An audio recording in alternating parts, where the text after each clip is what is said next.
You know, there's this movement that college is worthless, that it's just a ticket that has no meaning. College is what you make it.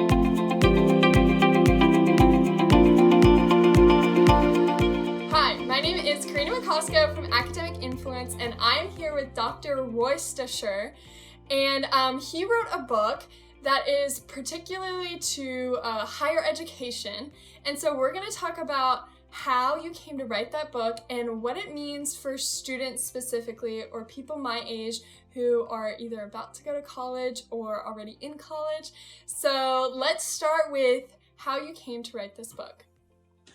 Okay, I think I wrote this book a long time ago, before you were born, and probably the seed for it came about in about 1995. I'd been teaching for about 5-6 years at Duke University, and my career was going great. But I saw that what was happening at the university was that everyone was pursuing their own individual path.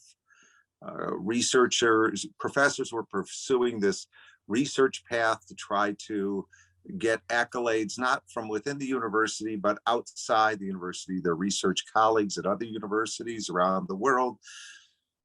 Administrators were trying to maintain the reputation of the university in a sort of public way to make it look as good as possible. So they were trying to balance the books and involved 100% in balancing the books and PR, and the actual quality of what was going on was not all that particularly important to them. And students were pursuing, increasingly had switched from an idea where they were acolytes in search of knowledge, which was the traditional model with some failures in that model, to one where they were consumers of a product that would get them ahead in life. That's quite a transformation that took place from the 1920s, 1930s, and continues to the present day. So everyone was pursuing their own separate path, and the community of higher education, where people were trying to actually make their institution actually better, was not being addressed. So that's how I came to write that book. Wow, and what do you think kind of caused this switch into like a consumer of higher education versus like actually wanting to learn? I think it was driven by there are a number of reasons. It's hard to, and there are probably many that I'm not even aware of. But one reason was the cost of education had increased dramatically since the 1960s. What had happened from the 1940s until the present day is that you had a dramatic increase in enrollment across the nation there. Now, I think I could be wrong slightly on this, but about 20 million people pursuing higher education in the United States today, in four-year colleges. And the number was in the hundreds of thousands in the 30s, right? So, and I think it was about 2 million in the 1940s. So you had this tenfold to 20-fold to probably almost 50-fold increase. Well, I don't know if 50-fold is correct, but dramatic 10-20-fold increase in the number of people pursuing education. And historically, education had been heavily subsidized by the states. And with that dramatic increase in enrollment, they started to pull back their support, and universities had to raise tuition. Public universities had to raise tuition accordingly. So public education used to be something cheap, quite affordable. I mean, I'm going to sound like an old man here, but I paid, what was it, like $300 a semester for my tuition, or okay, at University of Wisconsin. And so $600 a year, I could afford to live in old dollars on $2,000 a year, including tuition, room and board, and books, right? Then you can be an acolyte in search of knowledge, right? But when you're paying $30,000 for, I don't know what, $25,000 probably tuition in Wisconsin right now, plus the books, plus the room and board, then you're going to start thinking about it as a way to get ahead. So that's a big change. And secondly, the job market changed. So in the old days, I sound again like an old man. What degree you had wasn't important, and it wasn't that common to get a degree. So if you got a degree, you were part of a small select group of people, and jobs were relatively plentiful. And as people started to increasingly go to college, the elite aspect of a college degree started to get diminished, and the job market had changed dramatically, where companies started to expect people to have certain skill sets that they never expected in my day. They didn't care if you had an economics degree, and you could still go work in Wall Street. You could be a history major. Now, if you try to do that, they're going to look askance at you, right? So the expectations from the job market changed, and tuition changed dramatically. And those two factors produced this idea that college was about getting ahead, and was an investment, and was no longer something that you went to expand your mind for and to learn lifelong learning skills, right? That's a dramatic transformation, and it happened over gradually over a period of about 20 years, corresponding with employer changes in employer expectations, and dramatic rises in tuition and expenses of colleges. Wow, yeah, and I know that students my age are definitely starting to feel that consumer, highly competitive market that higher education has really become. And what about past undergrad? Like, as you go to grad school, like you said, as things become more competitive, then people will seek higher education. So that means more schooling past just your college undergrad. And do you see that same kind of like consumer mindset also in graduate school, or is it kind of stays mostly in undergrad? Well, in the professional programs, certainly. So what you've seen over the last 50 years is a dramatic increase in professional school enrollment at the graduate level. And what's the reason to go to a professional school? In engineering, in education, nursing, medical school, business? It's to get a job. So you've had a dramatic expansion in job related graduate programs. So there's that one egg which has gotten that one basket of eggs has gotten a lot more eggs, right? And then there's what your father is working in, which is in physics, and it's pretty much the same. You're out there to try to develop your research prowess and pursue ideas. So and that has stayed about the same. But the professional aspect of graduate school has expanded dramatically. And I should say that even at an undergraduate level, the traditional majors in the humanities have diminished dramatically, because students know if they have those degrees, they're going to have a harder time getting a job, or they perceive it. They're going to have a harder time getting a job. So they are increasingly majoring in business. They're increasingly majoring in economics. They're increasingly majoring in majors where employers expect them to get degrees in, or majors in. It's a little bit early for me, so sorry if I'm not quite as articulate as I am in the afternoon. This is always a tough time for me. Right. I'll warm up as we go on. Well, that is no problem. This is really fascinating. And along with getting more school, obviously the idea of being higher educated and being able to get a job easier is that the more education you go to, the more qualified you are to have that job. So with nursing, or if you go to some sort of professional or graduate school, is that you're going to be more qualified for that job. But do you think that's true? Is like the more graduate school programs you go to, the more qualified you are going to be for a job? Or is it just a way for employers to kind of distinguish between people who are fairly similar applicants? Okay, so my bias, right? I'm a retired professor. Is that more Right. education is better than less education? So I want a more educated populace, just reflexively. Now, does that bear itself out in terms of data? I'm not certain, but at face value, more education should mean more qualifications, right? Somebody who gets a graduate degree in engineering is probably going to be better at their job in engineering, at least to start, than somebody who doesn't. That would be my bias, right? And there are people who would fight that notion, but I think we are better having a more educated society across the board, right? Right. There's this movement that college is worthless, that it's just a ticket that has no meaning. College is what you make it, right? And Right. so if a student wants to learn, they can learn. And if a student doesn't want to learn, you can lead them to water, but they don't have to drink, right?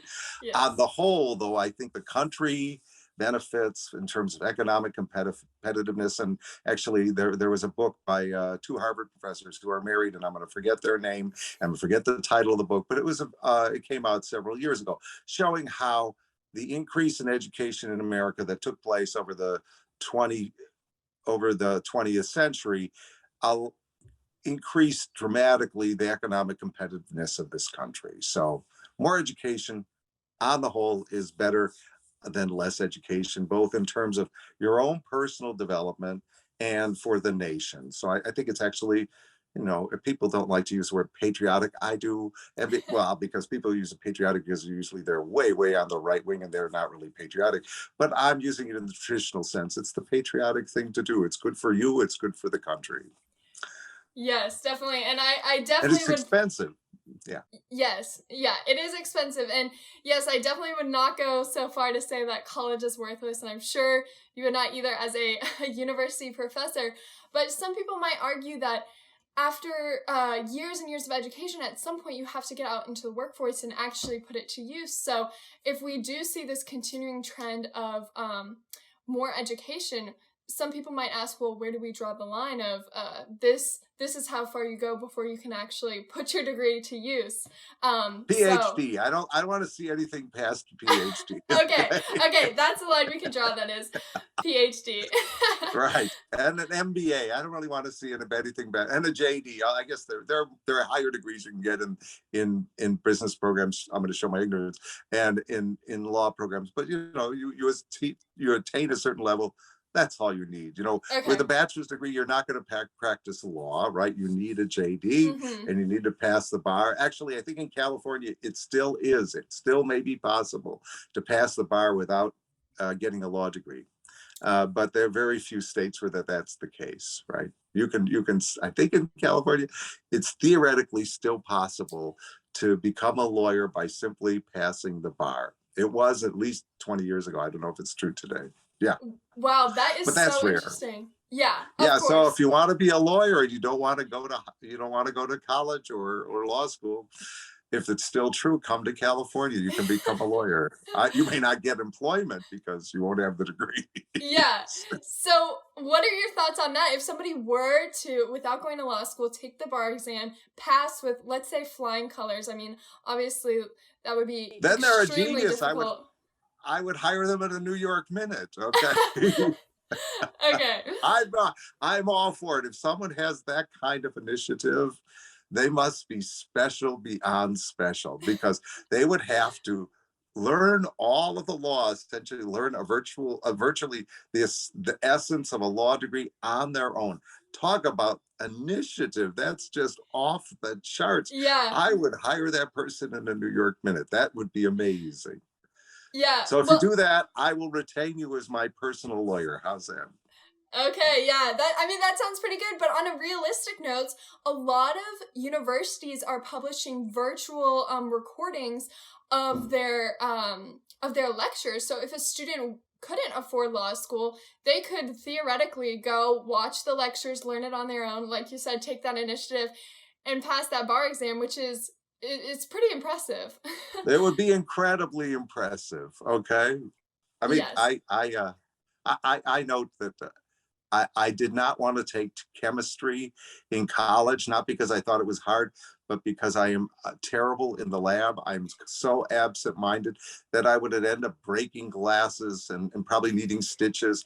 And I was so frightened of going into the laboratory that I studied a year of chemistry on my own, just the textbooks, took little homework assignments, and I took a test to pass out of chemistry and get credit for all of chemistry for the first year, just so I could avoid the lab. And I think one of two people out of all the like 150 to pass that test. But Wow. that I was motivated by fear that I was going to fail the lab portion of chemistry, and I never wanted to be near a chemical lab. So whatever the motivation, if you have that kind of initiative, more power to you. And that was before online lectures were available. I just Right. read the textbook. Yeah. Wow, well, that is amazing. And kind of switching gears a little bit, I wanted to get your thoughts on rankings because we have talked to a lot of people on here about rankings. Our own site does some customized rankings. And with this consumer mindset, do you think that this ranking system where you get like top 10, here are the best schools based on sort of like arbitrary cut and dry rankings, do you think that's a result of the kind of changing consumer mindset, or do you think it kind of spurred on this, well, let's just look at these rankings and decide which school I'm going to go to just because that's what they say is the best? And I'm sure it's a combination of both, but what do you think? Is it a result of the consumer mindset or kind of spurred on this new Well, U.S. thinking? News, which started this in any sort of major way, I mean, that's the only reason why they still exist today, if they still exist, uh, their timing was impeccable because when they started, that's when tuition started to dramatically rise. That's when employers started to expect certain majors from students. So they timed it not on purpose, I'm sure. It's just perfect alignment for establishing a ranking system that looked rigorous. It wasn't rigorous, okay, but that looked important and came from a reputable source at the time. US News is not the source that it once was, but it was the third tier in weekly magazines. So there was a second tier. There was Newsweek and Time, and back then everyone read those as some sort of apex of weekly journalism. And then right below there was US News. So they were reputable and they came up with this ranking system that had all these numbers and ranked schools to three significant digits. And they came at a time when people were nervous about college because it was costing so much. And the expectations were that you were going to put out that kind of money. So it was sort of simultaneous discovery where parents and students became consumer oriented, and this thing emerged to supply a need at the precise time that that need was necessary, or at least in the eyes of people. Because if you're going to be spending, back then it was probably what, 1983, 1984, I'm going to guess tuition in those dollars back then was at the University of Wisconsin or most schools was probably in the range of $3,000-4,000, which was about the cost of a econo car. I'm paying a car. I never paid for a car for a college education. I better go to the right one. All right. Right. And suddenly you had a reputable source providing, quote unquote, reputable, providing you a quantitative assessment. And it gave you assurance, right? It gave you assurance. And that's really what people are looking for, assurance. Nobody, the same thing is true of a doctor, right? You pay a lot of money even if you're insured, although now I'm in Medicare, I don't pay anything. It's wonderful. But anyway, back in the day, my deductible was so high. You're paying a lot of money for a procedure. You want to go to the best one, right? You're feeling insecure. There are probably 1,000 professionals who could do the same thing, but you want to find the best. Once the ante is so high for getting into a system, whether it be medicine or education, then you become obsessed with finding the best, whatever the best is. And the fact is that there are probably 400 excellent schools, four-year colleges in the United States that provide about the same level of education. And you could just randomly throw a dart at a board of a map of the United States. And if you hit one of those 400, you're good. Nobody likes to hear that, right? They want to know, well, what really is the best? And so ranking systems provide that kind of assurance in a time of emotional insecurity on the part of of parents and students. So that sounds harsh. Emotional insecurity. Insecurity. We'll just use insecurity. I don't want to. I don't want to get anyone too mad. All right. Yes. No, I mean, but it's true because especially as the college admissions process has gotten even more competitive and the tuition cost has risen, like if you have to pay a card just to go to your public university, then all of a sudden you start looking at private universities or out of state universities and whatnot. So I think that is very clear, especially for students like me. You can kind of see how this mindset in these rankings have really taken off because there is such a desperate need for people to know that they're making that right decision. So Right. thank you. Everyone wants to know they are making the right choice for them beyond a shadow of a doubt.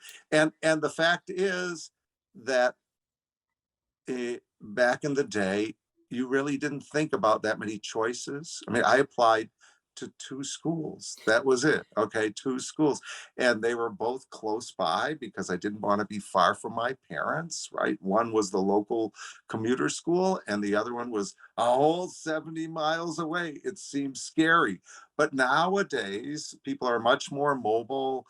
They have phones where they can talk to their parents. You know, I noticed that college students, especially college women, are best friends with their moms, and they're living thousands of miles away or 500 miles away, and they're on the phone FaceTiming with their moms all the time. And it's so cute to see.